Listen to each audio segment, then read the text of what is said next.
Hello, everybody. My name is Christian Slider, and welcome back to That's the Flavor, your weekly podcast where I sit down with my friends and talk about my life. It's a podcast that hits your podcast feeds every Monday, sometime from I don't know, 2 to 3 a.m. So that way it's there for all you early risers, and everybody like that. And then it's there for you throughout all of Monday and all of time, technically. This is episode number 19, which is one away from 20. I know, really hard math. We're doing it. This week I am joined with Ozzy. So, Ozzy, welcome back to the show. How are you on this fine Sunday? Oh yeah, living the dream, Yeah? Christian. Living the dream. That's all I'm gonna say. Take that as you will. Is it sarcasm? Is it being optimistic? I don't know. Let you decide. I like that. I like that. Well, thanks. It's just that's where I'm at. But audience, if you guys didn't know, as you probably do know when you got to Monday and realized there was an episode there, we kind of took a week off, and by we I mean me, because that's the Flavor is a one-person operation. But we kind of took a week off on the show and just kind of like chilled out for a little bit, mainly because that's kind of just what happened forcefully with the move and stuff like that, and then also just because I feel like I kind of needed the break creatively and flavorfully. I needed that little bit of a break, a little bit of a separation to kind of think about some other things that I really want to do. So I apologize if things are still a little echoey and it's not necessarily perfect and pristine. I apologize. But also thank you guys for your support on the last episode number 18 and 17 and 16 and all the episodes. You guys know I appreciate you. If you want to stay up to date on That's the Flavor stuff, you can always go ahead and follow the That's the Flavor Twitter account at That's the Flavor on Twitter. Because I know on Monday I let everybody know, hey, there's not going to be an episode. It's like, don't wait for one kind of scenario. Go listen to other podcasts. Go play Frisbee with your kid. Whatever you really do on a Monday when you're not listening to That's the Flavor. Man, I know what it's like to play Frisbee with your dad. Sorry. You keep doing your thing. What, you expect you to just say that and for me to just continue? Yeah, it's just kind of like one of those movie moments, when like the camera pans out and there's this one guy in the background who just says like a comment like that, and you're like, what? And then it goes back onto the main plot.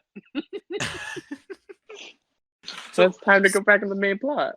Speaking of movies, I've been really thinking what it would be like to be Air Bud. To be Air Bud? That's really funny that you mentioned that, because my one dog freaking loves playing ball so much. And I was really just thinking, like, what if he did just carry a bat around in his mouth and was just like able to just to hit it like Air Bud? And I think my not obsession, but my curiosity with Air Bud is like, well, people could be like, well, Christian, do you want to be the dog that knows how to play sports? Like, is that what you want to be? Or you just want to be really good at sports? And I feel like it's either or. Like, I feel like being a dog that's good at sports is one thing, but like, I'd kind of just like to also be good at sports as well, because like, according to all TV and movie logic, those are the people that get the girl, Yeah, that's pretty valid, but in your own way, if you're a dog, then you get everybody, because who doesn't love dogs? That's true. But I feel like I kind of wear myself thin if I'm getting everybody, Yeah, that's fair. But Yeah. I don't know. This has been a thought, especially recently. That was a really bad sentence, but that's besides the point. No, you got there. That's what matters. You got there. Like if you ever just stare at a dog and you're like, man, they have the life. Like they just get to lay around, they get to play, they get petted when they want, they get fed, they get treats. Like just imagine that life. Like I would love to have no care in the world that like, oh man, my humans can't play ball with me right now. Like I wish that's what I could be worried about. Yeah, I wish that I could worry about that and not worry about like, oh man, I gotta teach my voice class the Boston dialect tomorrow. Yeah. Yeah, that's a very specific example. But yeah, I know, definitely. I feel like dogs, like, okay, but here's the thing: if you're talking about just kind of having that worry-free life, I feel like being a fish is the way to go. Specifically, a carnival goldfish. Yeah, there you go. I'm sorry, it's a staple at this point. I gotta bring it back. I feel like every time you're on, you gotta bring it up. Oh yeah, for sure. But I feel like fish probably have it easier. They just swim around in a bowl, poop, and eat the flakes that show up. Yeah, but you gotta think they gotta swim all the time. That's a lot of work. At least when you're like a dog, you can kind of just lay around. Good Just point. gotta That's a good point. breathe. But then again, isn't swimming for fishes just like second nature as breathing? And Exactly. so I don't know. That's pretty hard. If we're Yeah. if we're talking like the chillest though, I feel like a starfish or a clam would be kind of where it's at though. Oh, that's true. Like literally, you're just laid there. Yeah, you just kind of sit on the ocean floor until someone comes by and goes scoop, and you go, "Oh God, no!" And then they bring you up above ground, and you just die.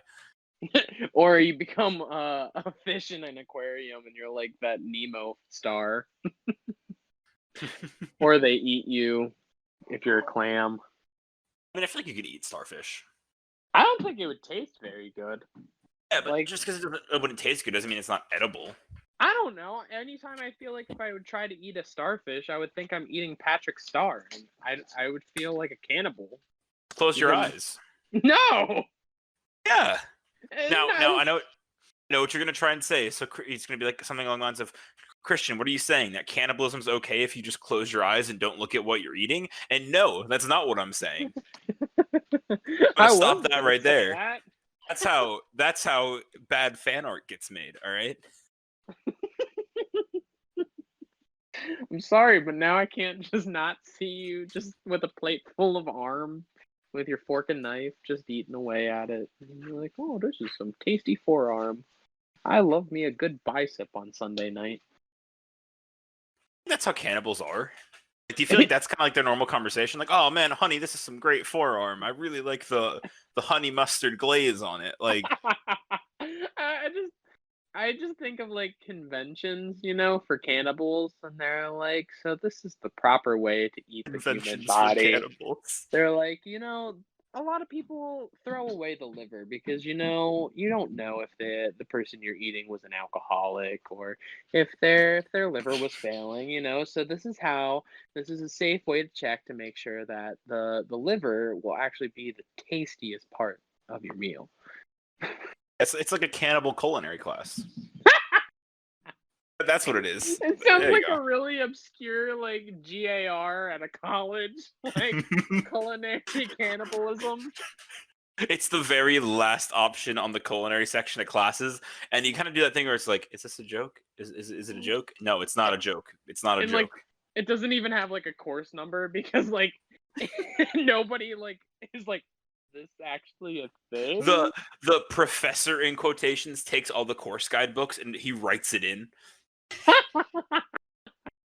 And then also written in there, it's like something along the lines of like, oh, cannibalism 101. Like they'll just say that's the course name, and then next to in parentheses it says, see blank for more details, because like it's not an actual class, so it's just like then you got to like wander like this creepy. I'm gonna say science professor's like room and be like, here to talk about the cannibalism class, but you say it a little too loud, and he goes, shh, don't talk about it. Don't be that loud about it. They'll hear you. And you go and you're like, who will hear me? And he's like, people. And then he like runs around, starts shutting all the blinds and stuff. He locks the door, lights a candle for some weird reason, even though the lights are still on. And then he's like, "So you want to learn more about cannibalism?" And at this point, you're kind of like, "I want to go home, but it's too late now," and you're kind of already reluctantly invested. And so you say yes, wanting to say no, but knowing that yes is your only option. And then he takes you to this back room, and it's like a full like fledged kitchen, and then a freezer full of body parts. But no. I was also like this sounds like the beginning of like a horror film. Like Yeah, but yeah. like one of those really low budget ones. So like it's almost funny. I would love to be a low budget horror movie maker. Honestly, I feel like there's a lot of joy in it. It's like because especially if you go into with the realization of like, oh man, I'm making a terrible horror movie. As long as you know that, like, and then you continue to make the movie, I feel like you have way more fun doing it. Oh, for sure. I don't know. I feel like low budget horror movies are almost slept on in a way because people are just like, "Oh no, I don't want to watch that. Like, if I'm gonna watch a horror movie, I'm gonna watch like the AAA title." But like, Right, of if course. you wanna watch something, but you don't wanna be like too scared, like I say watch them because they're a lot of fun. Like just because they're Yeah. funny. And and honestly, sometimes you just need to be like, "Oh my gosh, did you see that shot? Ah, that was so funny. It was so bad." Yeah. Looking something up that'll add to this. Okay, so never mind. That statement's not gonna work. But sorry, Google failed me. I mean, not really, because I mean, how? Hold on, comparison. I'm looking at movie budgets right now because I want to make a point, but I want to make sure I don't misspeak. Yeah, yeah, that makes sense. Well, see, some of the best films though have been shot low budget. And dude, the budget for Sharknado was 2 million. Really? Yeah. That I don't know how to feel about that. That seems a little high. Yeah. Huh. I s- Saying it out loud, really. that that kind of makes me a little disappointed. Let's see.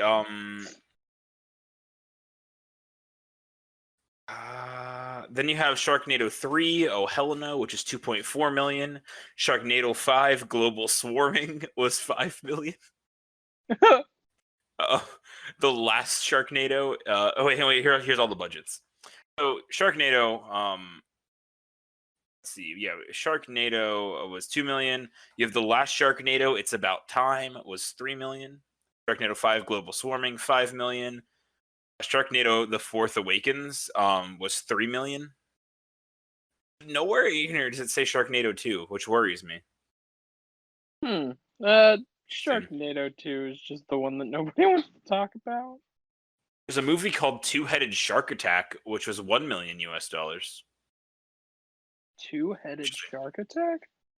Yeah, Dude, Rocky was made only with 1 million. I believe that. 47 meters down was 5.3 million. Oh, that's not too bad. Yeah, that's Oh, not bad at all. oh, hear this. Friday the 13th was Hmm. only made for 550,000 and it's Huh. made 92.7 million. Great point here, I think, to make, though, is inflation. Yeah. Yeah. Because like Nightmare on Elm Street, for example, was like 1.8 million. Hmm. Okay. Yeah, Yeah, it really depends on like when it was made, but still. It's just kind of yeah. crazy like really Movies looking are at this weird, now. man. That they are. It's like, I mean, what is it? Episode 7 of That's the Flavor, I believe. I had Cameron on, and we talked about like making a low budget horror film of like a guy has a cello and like is like a killer. It's be called Cello Uh Killer. Um, and like yeah. the bow is like also doubles as like a machete. Oh no, it's just a normal cello. Oh, and he just kills people with the Yeah. cello. It's very agonizingly long because a cello's not a murder weapon. Yeah, Um, yeah. yeah. Okay. So fun pivot point here. I I hate the dentist. Like, okay, so first off, that was a terrible transition. But Yeah, second off, sorry, that's why I'm just laughing. second off, I really do hate the dentist. I don't know. Have you ever met somebody who's genuinely like the dentist? It's kind of like it's like a lawyer, and they're like, have you ever met a genuinely happy lawyer? And a lot of people are like, no. I think it's the same way. Like, have you ever met someone who genuinely likes the dentist? See, no, but I've met people who like tolerate it better than I do. Oh, how so? Okay, so first off, let's talk about my hatred before we analyze. See, yeah, I know your hatred.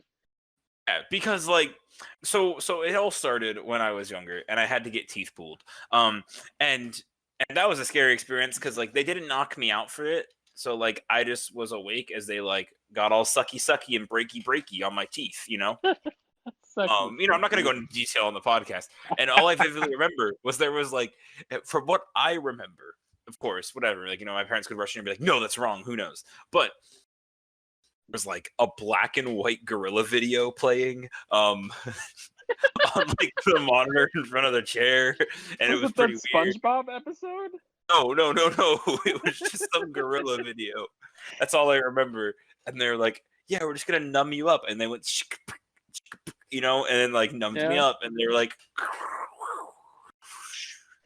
and I got teeth pulled, and like I just hated that experience. And then so like for the longest time, it was like, and even still, sometimes it'll do it. Or at the dentist, because I was just there like on Thursday. That's why I'm talking about it. But where like the dentist will come in, like come check my teeth, and they'll always grab for something, and I'll flinch because I think they're grabbing Novocaine, and I think they're like about to stab me, like just surprise attack, stab in the mouth. Like I don't know why my body reacts that way, but and then so eventually at one point, one of the dentists like had to tell me, they were like, "Why do you keep jumping?" I was like, "Oh, like I'm just like afraid a little bit. I have like a fear of like the dentist and stuff, whatever. Not necessarily a fear, but like I'm just whatever. I get a little antsy." And I'm like, "Oh, just so you know, um, if I ever grab for anything like that, it's always over here in every room." And like they point to like where it's located, but then that just causes more dread, right? Because then you see them reach for that specific area, and you go, "Wait a minute, that's where the numbing drug is." And then you see them reach over and open it, and it's like, "Wait a minute, what are they doing?" And they whip it out, and then they like, check it to make sure it's still full, and they go,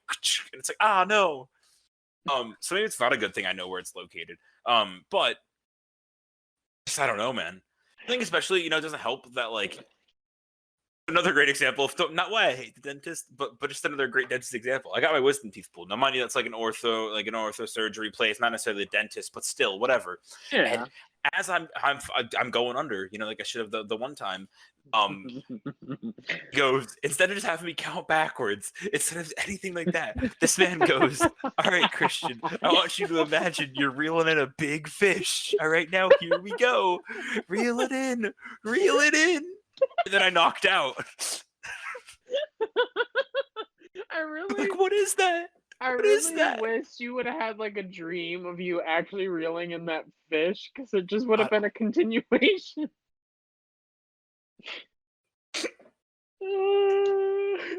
Like, and it's just one of those things where like I don't know. And I think it's also the fact that the dentist has inconvenienced me more than once. Yeah. It's just like, "Oh, hey, we numbed your mouth because we think you need it." And then you go to school and it's like, "Oh man, everyone thinks I talk funny now because I'm numbed." Or it's like, "Oh man, I got to do a musical audition, like, I don't know, 5 days after my wisdom teeth."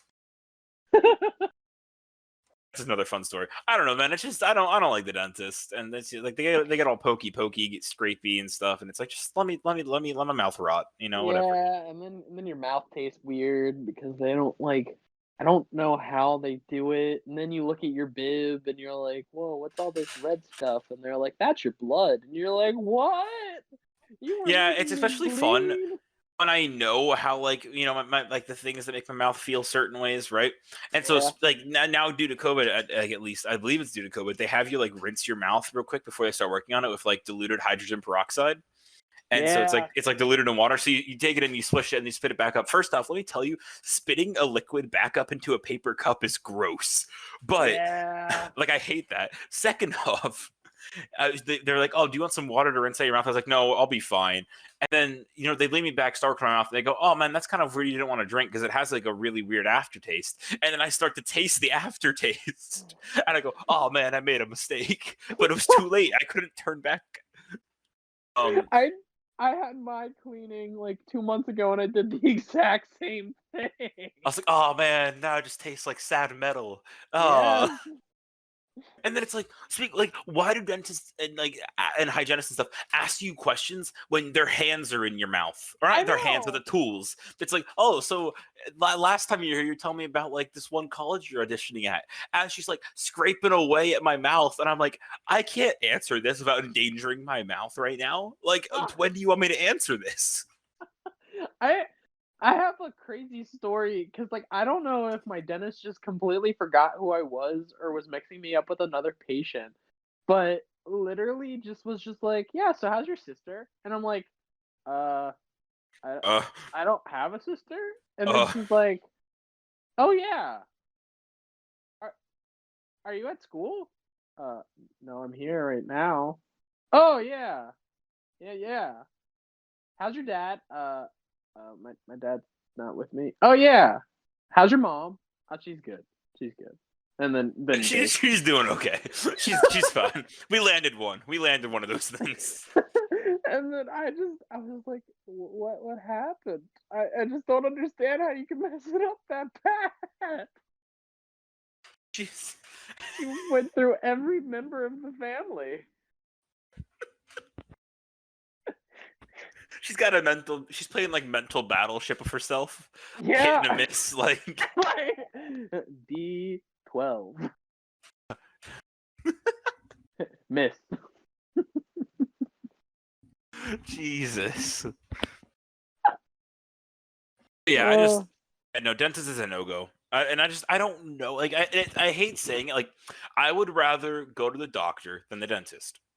Oh yeah, I would too. Yeah, I I got a honestly, cool doctor. My doctor's cool.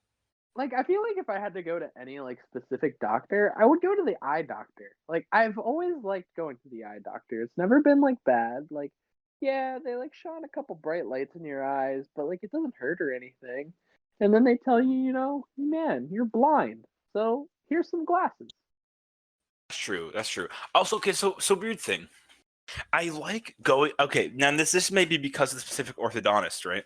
But Yeah. I enjoy going to the orthodontist more than the dentist, or enjoyed. I don't go anymore, obviously, but because like the orthodontist one too, they had like arcade games, Wait, and what? also yeah, and also the specific orthodontist would do like Yoda impressions. Dude. I It kind was of pretty wish it was I pretty would cool. have gone to the It's pretty cool. orthodontist. Yeah, it was pretty cool. Dang. What kind of Yeah, arcade games are we talking? Like the old look like ones, Tony like Hawk's Pro Skater, what? but, like in the arcade machine. Yeah. Well, how? So would you play it like before you went back, or? It was kind of just like attached to like the waiting room kind of scenario. Okay, okay.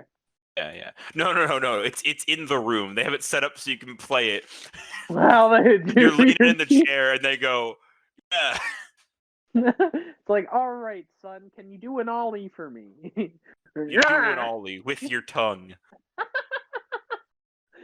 And the next thing you know, you just feel like the orthodontist put his two fingers on your tongue like a tech deck, and he's just like, he's like, all right, kickflip, and then you have No, to I think like I just found the spiral your title for this tongue. week's episode. Can you do an ollie with your tongue? That's gonna look real good in the podcast feed. I just can't get that image out of my head. It reminds me of the SpongeBob episode where it's the Alaskan bullworm. Like Sandy Ah, ties up the yeah. tongue. She comes out. Yeah, like that's what that reminds me of. Oh. Sandy. What SpongeBob? Sandy. That's not the worm. It's its tongue. Oh. SpongeBob, what do you got? I got a paperclip and a piece of string. And look, if you turn the paperclip one way, it could be an S for SpongeBob or an S for Sandy. Oh, I love SpongeBob. I did. So speaking of SpongeBob, great transition. I did a project for my acting class on Washington D.C. But I did a bunch of SpongeBob transitions Oh, as my like in betweens. like 3 months later. I use those, right? And so we're sitting there because there's like so in the DC area, there's like 9 PowerPoint slides worth of theaters. Yeah. And so I decided to be the really funny guy and list every single one. So in between each one of those slides, I kept putting different and more and like increasing time.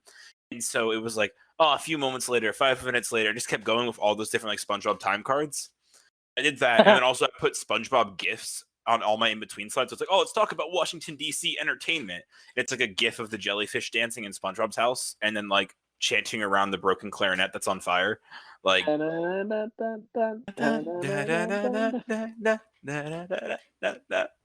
And then, of course, I decided to work on this project in a Discord call with all of my other like theater friends that were like also working on the same project for like different cities and stuff. So then you're just like, they were feeding me these ideas. Like, oh, use this one. Use this one. See now, whenever you put the moments on, like the few moments later, did Mhm. you have the guy say it, or did you say it in his like accent? So I was gonna have him say it, right. Like I had all the audio clips, but because of Zoom University, they couldn't hear the audio. So after a Oh, little bit of testing, we then changed it to where I just had to do like full slide images of those time cards, and then I said it with the guy's voice impression. It worked pretty well, but definitely not what I wanted. But it's a little unfortunate, but you know, gotta optimize that volume when you screen share. Freaking don't ever Zoom. say the words optimize volume and screen share in the same sentence ever again. That's what Zoom's done to me. True. Zoom University. Pandemic. A. Uh, let's not focus about that. Let's focus about We did that once before, and it was half an episode, and it was pretty sad. yeah, no. We're That was a sticking pretty up rough the episode. We just talked about how sad online school makes us. we don't want to talk about it no more. It's too much. We What need do you want to talk about? to Ozzy land this thing. oh gosh. This is so important, and there's so many topics to talk about. You know what? Actually, okay. I think I can work with this. Let's talk about decisions. You know, what makes decision? How do you make decisions? How do you know what decision you're making is the right decision? And also, then, like depending on the decision you make, are you creating an alternate timeline? Yes, I am calling this out on the community episode, but this is where I'm going. Thank you. Welcome to my TED Talk. I mean, yes. First off the top of my question, yes. I feel like if there's a big decision and it has, I mean, not even a big decision, any decision has multiple, if it has multiple options to it, then each of those options is a different timeline. See, now, like, do you think it would be possible for us to ever be able to, like, go back to those timelines? So, like, One day, say, if science progresses far enough, like, so what do you think would need to take place? Do you think, like, a time machine would have to take place, and then you'd have to, like, convince yourself to do another thing to see where you'd go? But, like, say, and this is getting pretty crazy, but say, like, depending on that one choice that you made, then time machine like the time machine doesn't get built again just because of how the world went, because every effect has like a difference on the overall state of the world. it's So the butterfly effect. Yeah. yeah, I don't know, it's just like kind of mind-boggling. Yeah, it's like, okay, if I decide to not do my homework, then there's a chance that that piece of broccoli doesn't grow. But if I do my homework, maybe that broccoli does grow. Yeah, it's true, but then also it could be if you don't do your homework, then the broccoli would grow, or if you do Yeah, your homework, then it won't. it's true. I never thought about it like that. uh I don't know, life's weird, man. Like, Yeah. it's just kind of like one of those things. I feel like it's a question that a lot of people don't want to talk about because it's kind of uncomfortable in a lot of ways because I don't think anybody has like the perfect answer for it. Yeah. Yeah. I don't think there is one because we just don't know. Even the world's top scientists don't know, you know? Yeah, so like then is is there any way that we could make it scientific, or is it always going to be one of those things that it's classified as scientific but we don't have the exact answer for it? I feel like it's always going to be a theoretical. We're always going to be messing in theoreticals until one day we might know. You know what I mean? Yeah, the all-knowing person or thing or tree, I don't know, Yeah. will just tell us everything. So, I realized the other day I don't know the quadratic equation. Quadratic equation? I thought you knew the quadratic formula. No, no, no, no. And I don't know whether to blame it on my own intuition or non-intuition, or if I blame it on the fact that like I haven't taken a math class in like 3 years. See, I'd blame it on the not taking a math class in 3 years. Yeah. Now, mind you, it's because I haven't had to. Because yay for theater majors, but yeah. That's just a fun little tidbit, fun little side story. Also, I want to go back since it's been bugging me in my brain. So the whole dentist thing, I'm pretty sure that gorilla video that we watched had a puppet in it. Oh, wait, so was the gorilla a puppet, or No. The gorilla was real, but there was a puppet also involved. what was the puppet? Was it just a I'm puppet? gonna Google gorilla Puppet man? puppet show. Oh, did your dentist have like cable? So was it being streamed through like a No, it was not. TV? So it was like a separate tape that they put in. Yeah. You know, it could be specific to that dentist. Don't do that to me. It could be. And are you saying that this was a real gorilla? Yeah, like on the video. So, riddle me this. Yes. I'm just thinking about this logistically. So you have a real gorilla. Was it in just like a Yes. room, or was it in the nature? In the nature. I remember it being both in the nature and in a room. Oh, and there was a puppet. So there had to be a puppeteer who was like on the ground right beside this gorilla, lifting their arm up to be the puppet. My man's wearing heavy camouflage. How is the Could you gorilla imagine that? Just this poor puppet guy just like face down in the dirt, like breathing like really quietly, like praying to God this gorilla doesn't just smack him in the back and like it's all over. Like and like what would the gorilla do? Say like it took the puppet off the hand and it's just like, what is this? What is this? Then they would see the hand, and then in return they'd find the person. Like, I feel like that could just go south really, really quick. yeah, they had the puppeteer sign a waiver. Assumedly. You know, I think the next course of action is you need to go to your dentist and you need to demand to watch this video again. I think you could probably write a whole freaking thesis on it. I could. Again, then you're making me then I'm making me relive my childhood trauma. Okay, that's fair. All right. Well, after Because I feel like the only way to truly get the same watching experience is to have them rip out 4 more teeth. Well, you know how there's those birthing simulators. Maybe there's like a mouth pulling out, like tooth pulling out simulator. That's true. I don't know. Well, I feel like there's a way you could mimic the pain. Yeah. But also you were numb, so then there shouldn't have been any pain. It would just be pressure. Yeah, but that pressure still equates to pain. I think, at least. Well, yeah. Oh, but like when they pulled it out, did you feel it? Like you felt it, of course. Like you felt the thing leave your body. But did your nerves like, pain? We just lost. No, I don't think something. it was like pain. I don't think so.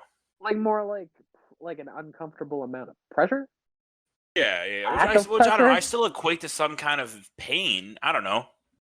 Okay, I guess yeah, I follow. Because I never looked at pain like that. I've always just seen pain of like, oh, does it hurt? Like, are you in like can you put physical words to what you're feeling kind of thing? Like, does it hurt? I don't know. Right. But like, yeah, okay.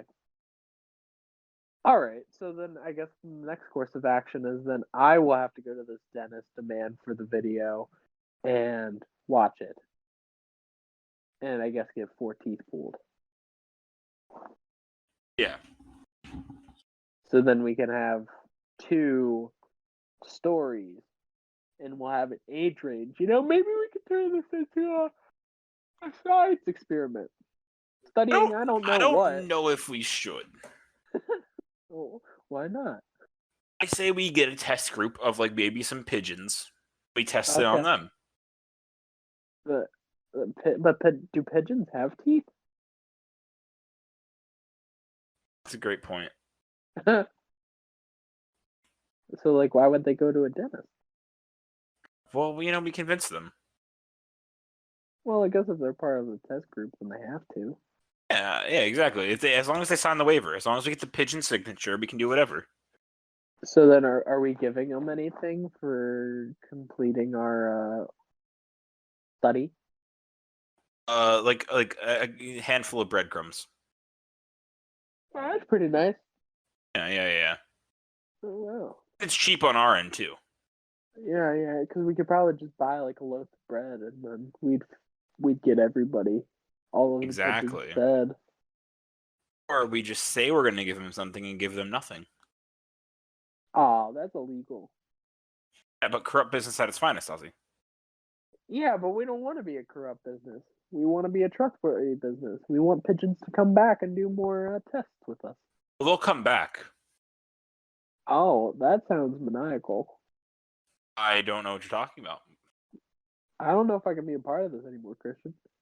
And on that note, let's talk about a word from our sponsors, printers. You ever want to just cry yourself to sleep? Yeah, same. I do too. Which is why we're here to talk about printers. It can save you in a jam. You ever just feel real sad? Hug a printer. Hug a printer. But It's then been a word from our sponsor, printers. you'll get ink all over you. Depends on which part of the printer you hug. What part are you hugging? The part where not the ink is. But then you're gonna get stabbed.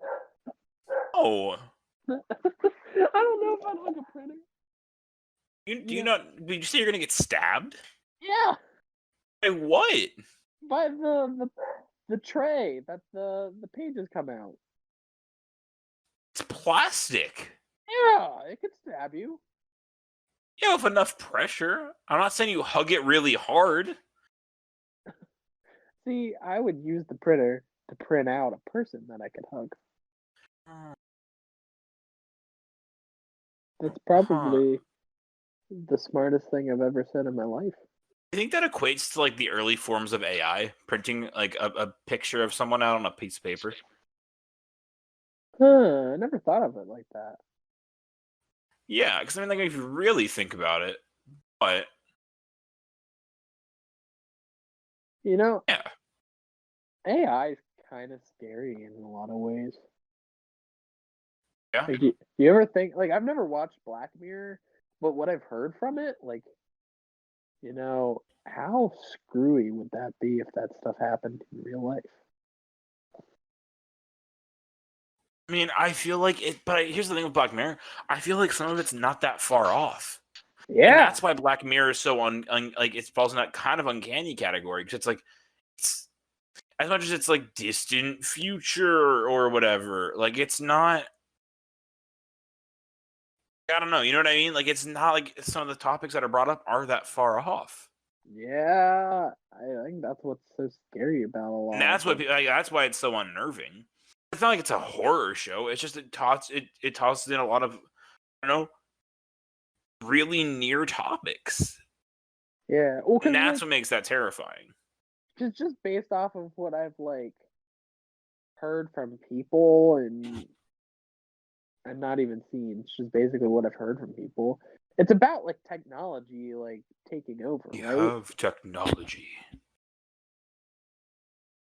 Okay, yeah. Yeah. Huh. Oh. But it's also kind of weird to see how much AI is like. Oh, actually, no. I just forget that thought. But who invented AI? I feel like AI invented itself and we just don't know it yet. Yeah, that checks out. That checks Yeah. out. So then we should already be worried because it's creating all of its upgrades and stuff. I mean, no, we should be worried no matter what when it comes to AI. I mean, like, there's like, because AI is getting to the point where like people are like, oh, let's go ahead and we develop an AI, and then it gets to the point where like they develop another AI, and then they start creating their own language to speak to each other that we can't understand, but they understand it, and then we shut it down because it's like that's terrifying. Yeah. But then it'll know how to turn itself back on. Exactly. And then we have to live in the woods where they can't find us. I mean, I already kind of want to live in the woods, you know. I think it would be kind of cool. It would be like Minecraft. Let's have some fun in Minecraft. Oh, oh, oh. You know, just punch a tree with your fist and you'll get some wood. How do you think AI would feel about tongue tech decks?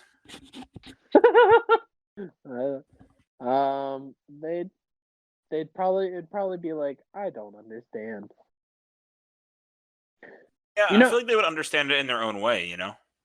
imagine an AI writing their own show / musical. Like, would it be good? Would it be bad? Or would it be like very like boy number one, hi, to girl number two, hi. Wait a minute. This reminds me of something. Hang on. Hold on. Okay, so this was this thing from a while ago, and you might remember what I'm getting at. And there's a bunch of these we can go through. So I forced a bot to watch over 1,000 hours of Olive Garden commercials, and then asked it to write an Olive Garden commercial of its own. Here's the first page. Interior, Olive Garden restaurant. A group of friends last at a dinner table. A waitress comes to deliver what could be considered food. Waitress, pasta nachos for you? We see the pasta nachos. They're warm and defeated. Friend 1, the menu is here. Waitress, lasagna wings with extra Italy. See the lasagna wings. There's more Italy than necessary. Friend 2, I shall eat Italian citizens.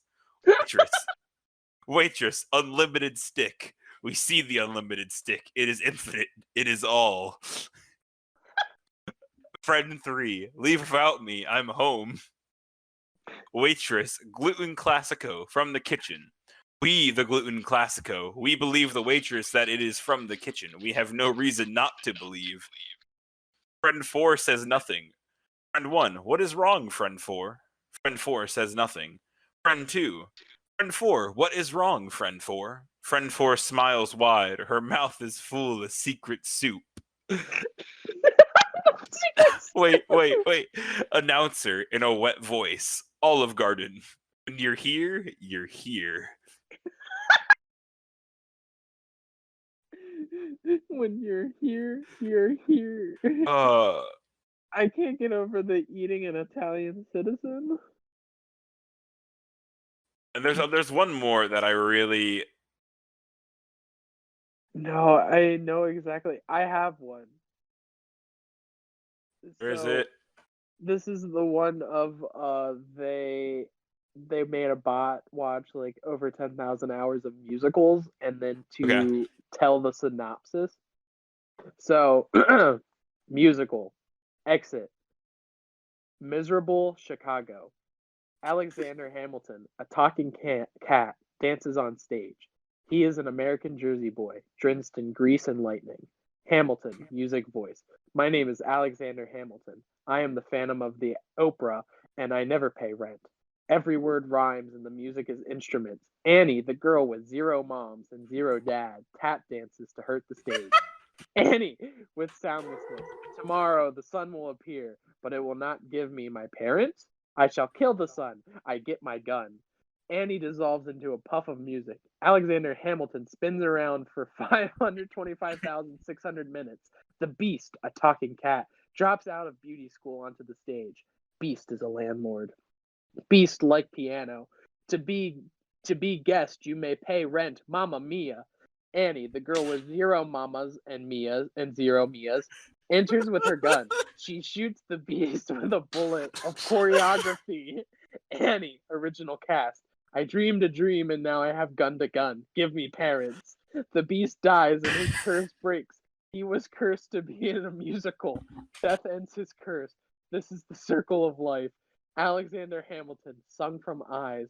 I am founding father. I will find you, father. You must buy own mother. I am $10 man. Hamilton searches for a father. Mary Pippins, a talking umbrella, flies in on her broom. She is blonde, legally. Mary Pippins, British noises. It is intermission. It is not intermission. Mary's lie will have consequences.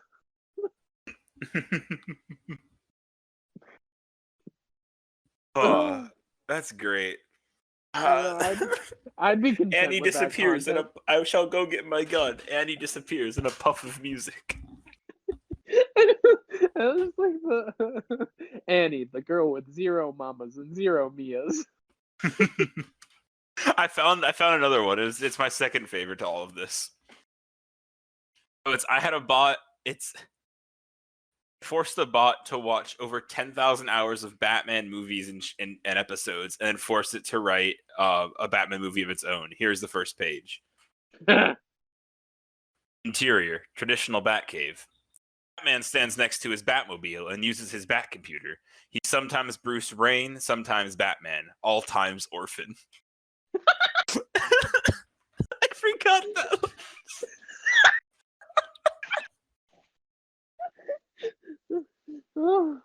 Alt Batman.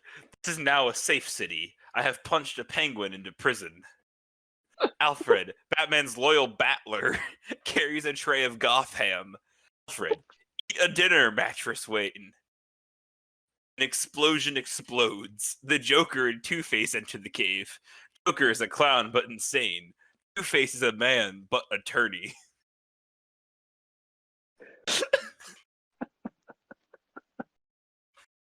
Batman, no, it's Two-Face and One-Face. They hate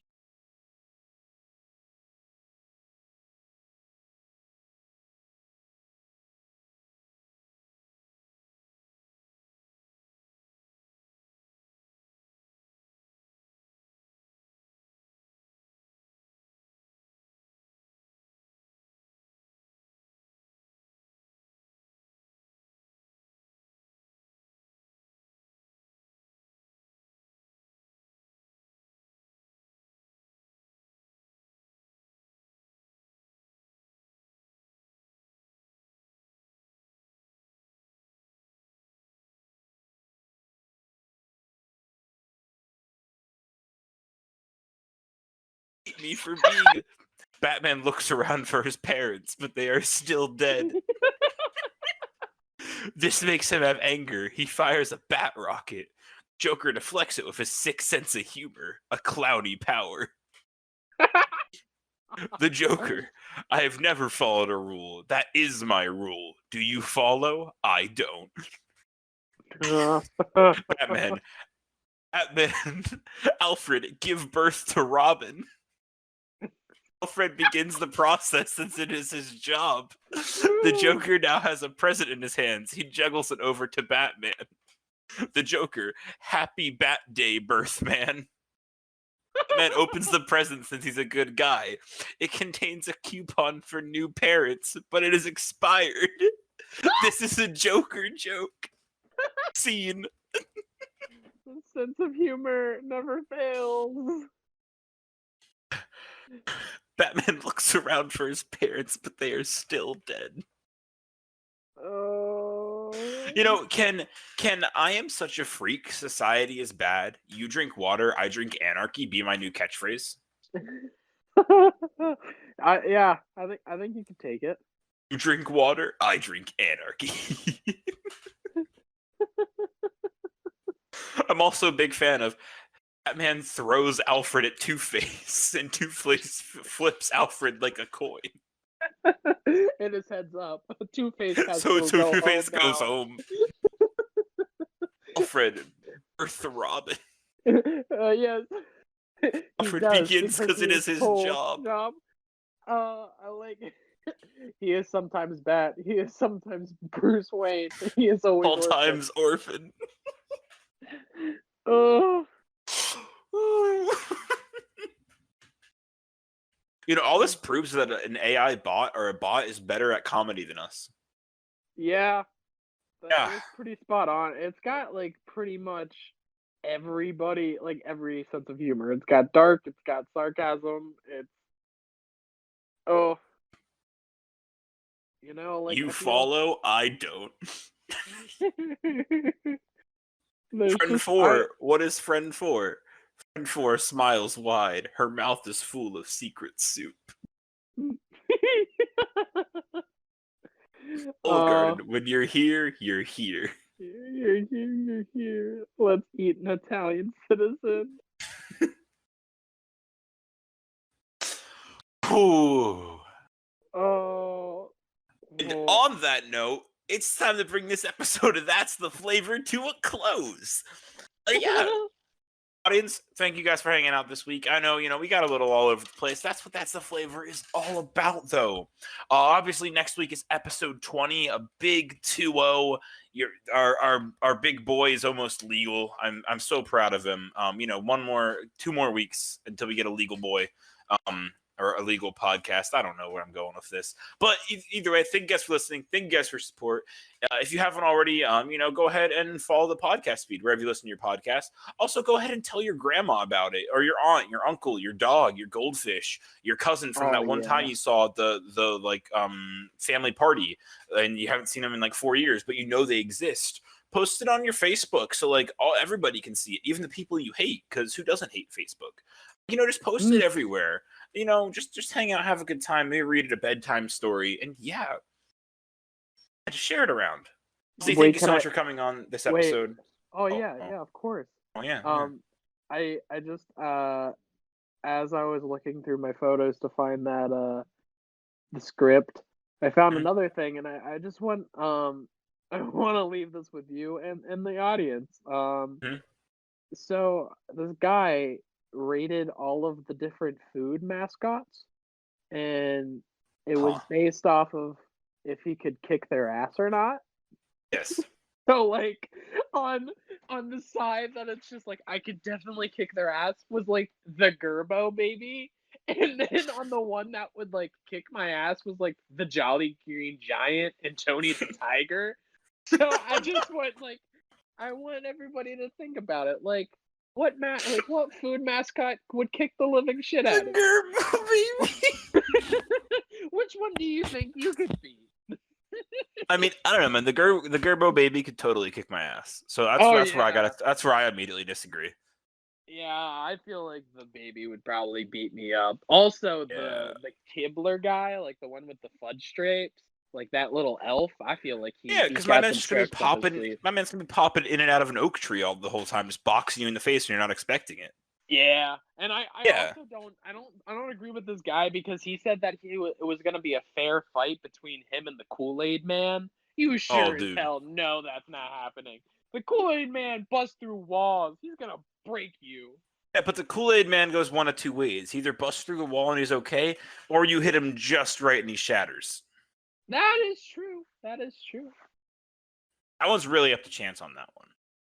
Yeah. But the thing is, you never know when the Kool-Aid Man's coming, so he could just surprise you and then the building. It's the middle of the night. Kool-Aid Man runs into your bedroom, beats you up, and runs away.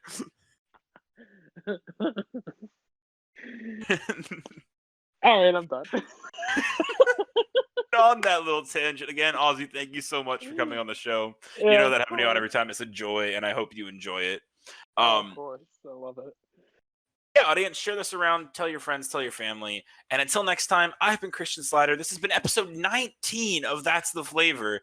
And until next time, stay flavorful.